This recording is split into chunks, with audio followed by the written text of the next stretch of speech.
Le souvenir de l'abondance. Il existe une mémoire enfouie dans nos gènes, un souvenir lointain, presque effacé par des millénaires de guerres de religion, de bruit et de fureur. Le souvenir d'un temps où posséder ne voulait rien dire. Le souvenir d'un lieu où l'ennemi n'existait pas. Ce lieu n'est pas un paradis céleste promis après la mort. Ce lieu est ici, sur terre. C'est le berceau de l'humanité. La savane et la forêt d'Afrique, la véritable terre sainte. Là-bas, la nature avait tout prévu. L'abondance était la loi. Tendez la main et vous mangiez. Dormez et la forêt vous protégeait.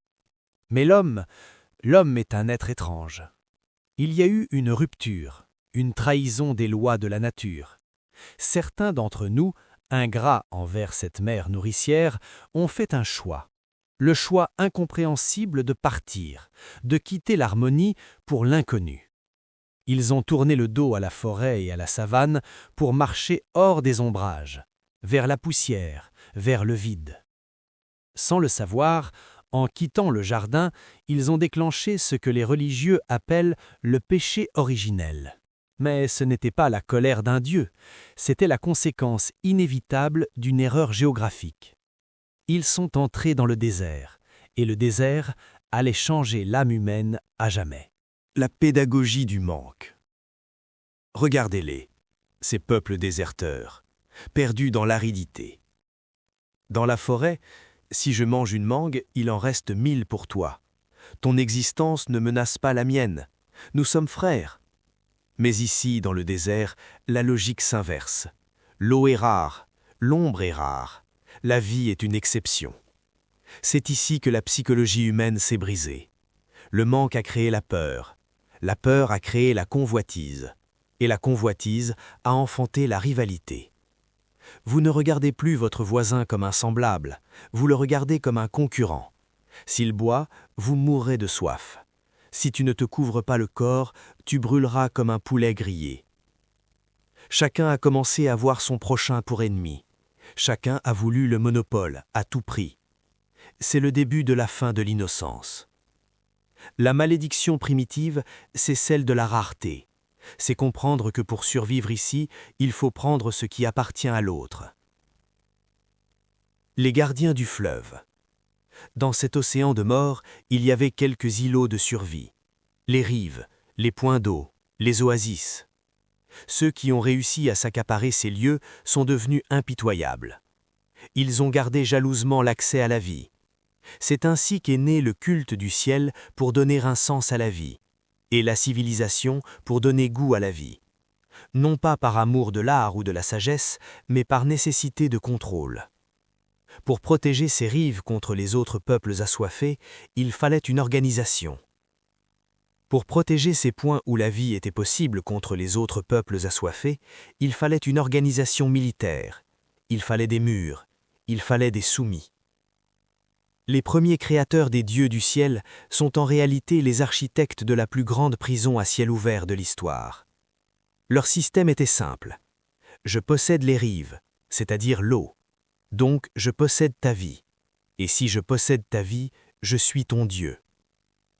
Ceux qui prétendaient entendre Dieu qui les avait choisis n'étaient rien d'autre que les gardiens suprêmes du monopole. Les pyramides ne sont pas des hommages à la beauté, ce sont des cicatrices de pierre. Elles hurlent au monde « J'ai le pouvoir de vous faire empiler des rochers jusqu'à la mort, et vous le ferez avec plaisir pour que je vous bénisse afin que vous montiez au ciel. » Ils seront désignés plus tard comme les plus grands criminels de leur époque, car ils ont institutionnalisé l'emprise inaltérable entre ceux qui incarnent Dieu et parlent en son nom, et ceux qui doivent croire et espérer monter au ciel. L'héritage empoisonné. Et puis, il y a eu ceux qui ont fui l'Égypte, les ancêtres des monothéismes.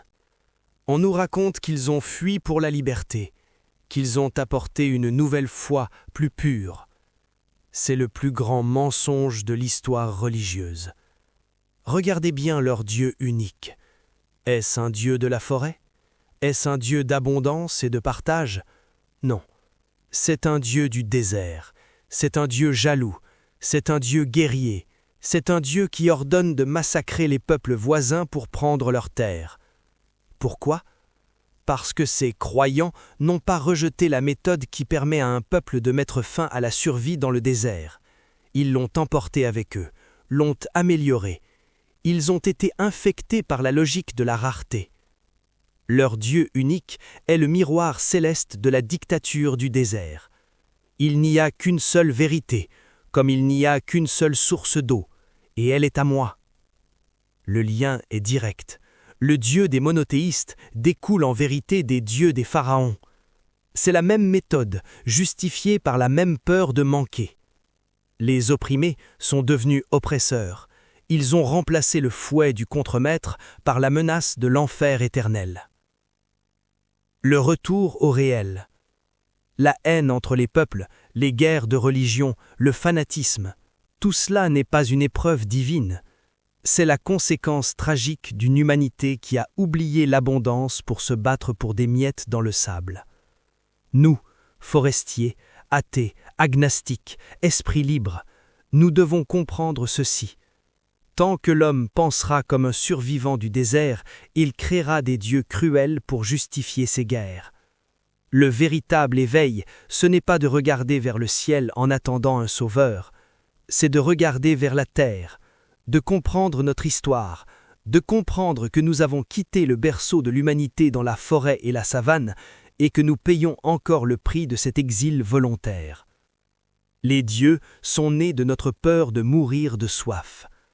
Maintenant que nous savons, nous pouvons peut-être enfin arrêter de boire à la coupe de la haine.